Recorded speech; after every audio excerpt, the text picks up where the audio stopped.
So last year, TEKNO made the SCT 2.0 4x4 short course truck, and it's arguably the best 4x4 short course you can buy if you want to bash or race. But now TEKNO has taken that platform and put it into a monster truck, so you can have a 10 scale basher. That's basically an 8 scale spec vehicle in 10 scale size, and I would argue that it is the best 10 scale basher that you can buy, but it's not ready to run. So today let's check out our MT410 2.0, all the parts we used to finish the build, and then we'll go bash it.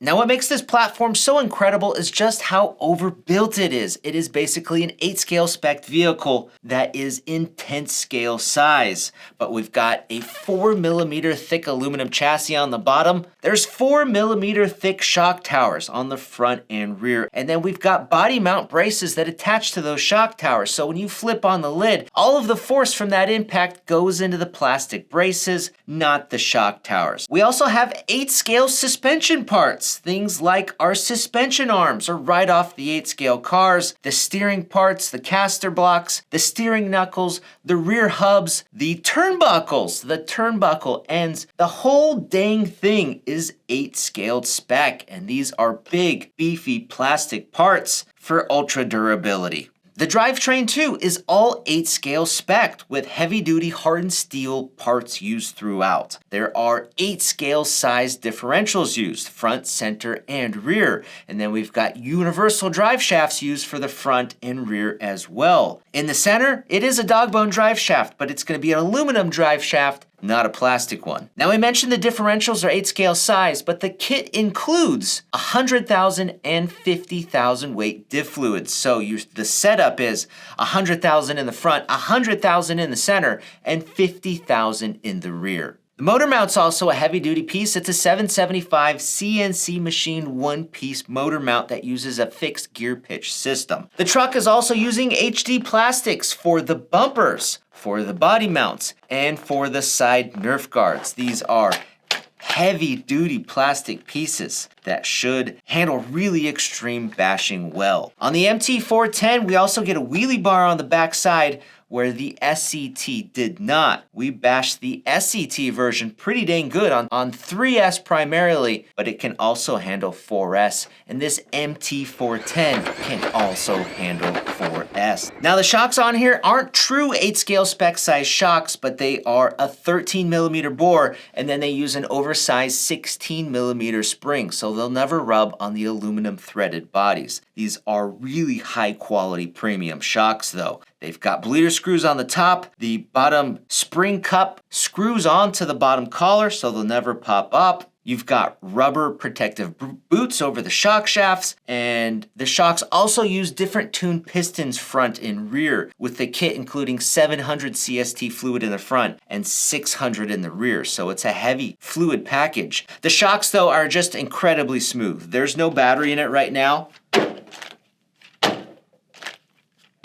but it is just so plush. It's probably the plushest shock package of any 10 scale basher other than the SCT. Those shocks are the same, of course. Now, although the SCT, the 4x4 short course, and this truck are super similar, there are quite a bit of differences. The main thing is that it's going to use a shorter chassis. It's a similar chassis, but it's about a 1 inch shorter wheelbase, where the wheelbase on this truck is at about 12 inches and the wheelbase is 13 on the short course truck. The short course truck is also going to have sway bars. Those are not included on the MT. The MT is also going to have a little bit different body mounts, so they're more narrow or tighter together to fit narrow bodies. The setup is also going to be a little bit different between the trucks. The MT is going to be made for bashing and jumping and taking hard hits. Now, for anybody who wants to beef this truck up even more than it already is, you can add most of the option parts for the 8 scale race cars to this truck. One big difference is that the MT, just like the SCT, is going to use 12mm wheel hexes. And apparently a 17mm wheel hex conversion is supposed to be coming down the road, but we've yet to see it. But there are a lot of 12mm wheels that'll fit on here,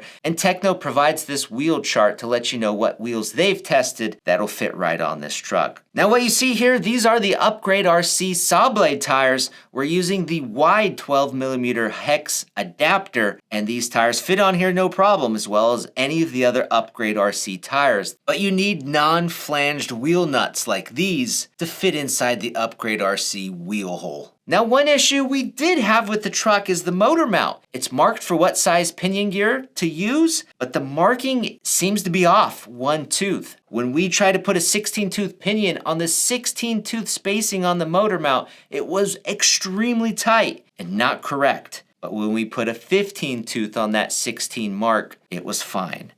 Now for the rest of the items we're using, this ESC is the Hobby Wing Max 10 G2, and then we're using the combo with the 2400 kV motor. This motor is also 2 to 4S, so we're 4S ready. For the servo, it's the EcoPower WP250 aluminum case waterproof servo, and then the truck actually includes the aluminum servo horn that's on here. And then the last item is this 1988 Chevy Silverado extended cab from J Concepts, and we had it custom painted by Rad Painting. Marshall Patton paints all these bodies, and he used to be a local racer, and he does a killer job. Now before we go drive, we're gonna add one more thing, and it's the optional aluminum center chassis brace that connects the front and rear gearboxes to keep the chassis more stiff. It's gonna help prevent the chassis from bending. Definitely recommended for heavy bashing.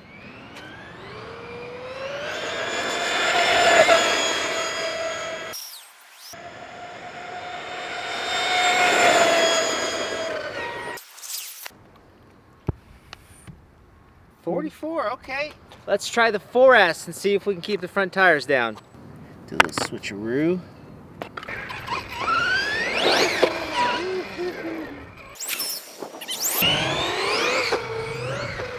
Please don't crash.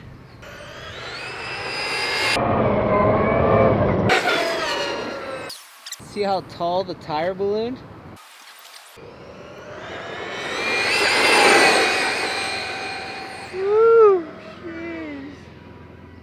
Pizza cutters.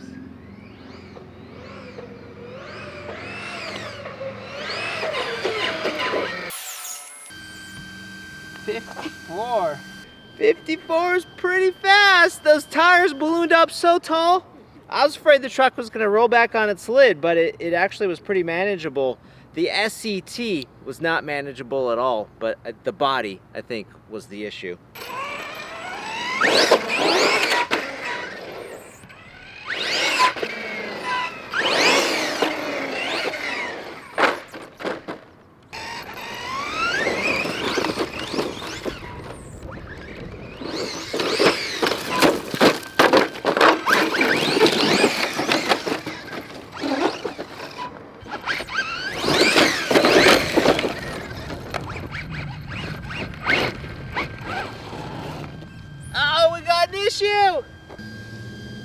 Left rear dog bone popped out of the outdrive, and I was kind of afraid of that because I backed out the droop screws to get maximum droop, and the pins were right on the edge, so I better put them back to what the manual specs it at. That's my fault.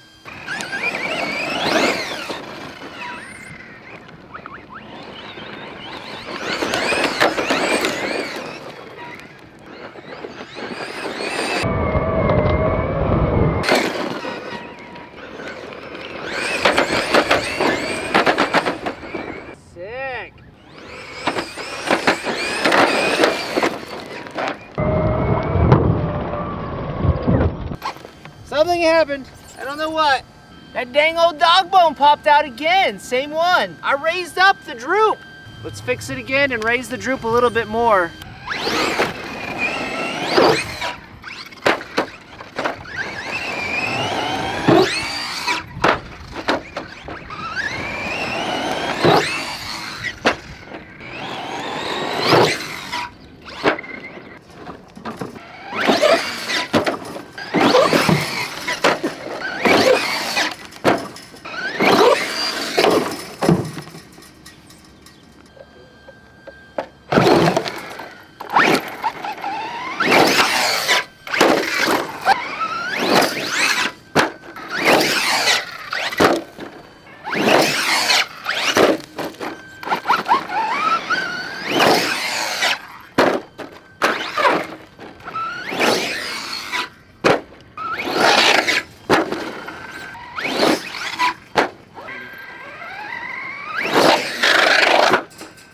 we're still on 4S, and the truck is just super durable, man. That's taking a beating, and so is the body. The rocks out here are definitely affecting the truck a little bit. It's a little bit smaller, 10 scale, sits a little lower to the ground. These tires aren't the biggest diameter, but it just kind of hops and skips over it, keeps on going unless it lands on its lid. It's pretty extreme. So this may be a bad idea, but we're gonna hit that ramp going full speed. Let's just try.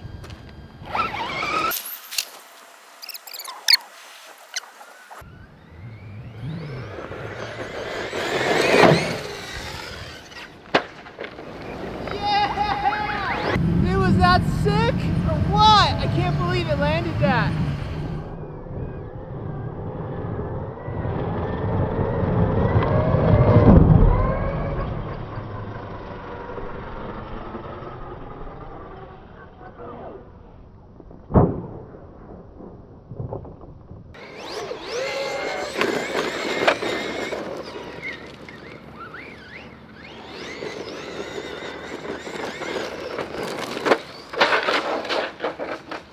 Battery died. Bad news. I just noticed we broke a shock shaft. You see that in there? I put the 3S back in. We're still gonna drive it.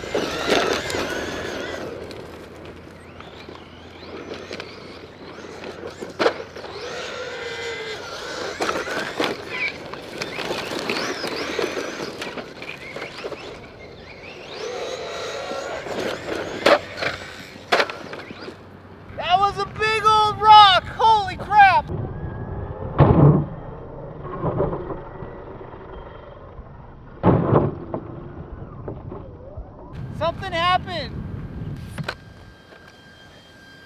Oh no! The shock shaft pulled out, but the shock shaft did not break. The screw holding on the piston backed out, which is our fault when building it. I mean, the good news is nothing on the truck broke. A shock shaft broke, but that's it. Time out. We're back inside, and guess what? We didn't break any shock shafts. It was our fault. We should have put Loctite on the screw that holds on the piston to the shock shaft, and we did not, and both screws on the left side came out. Neither shock shaft is broken though. We did not break anything on the truck. So it's been a few days, but what an absolute tank this truck is. It is extremely durable, and we bashed it so hard. We leaned into it harder than we typically do.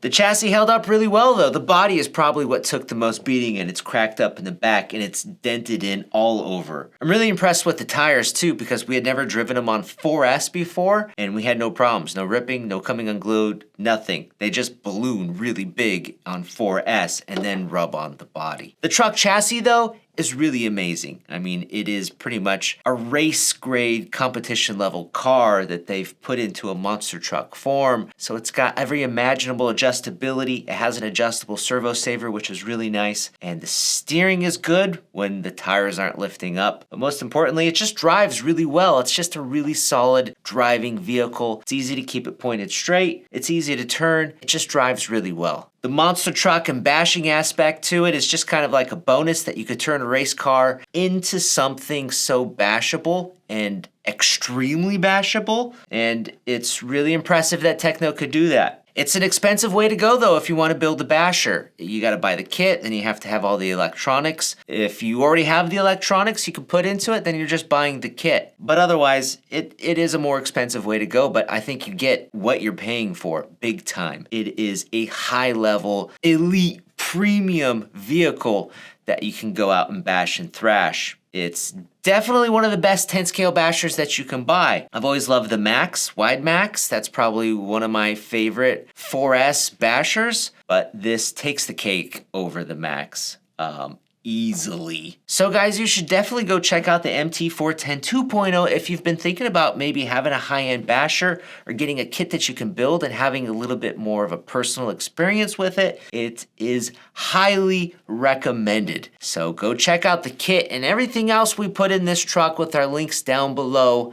And if you just want more RC videos, well, enjoy these.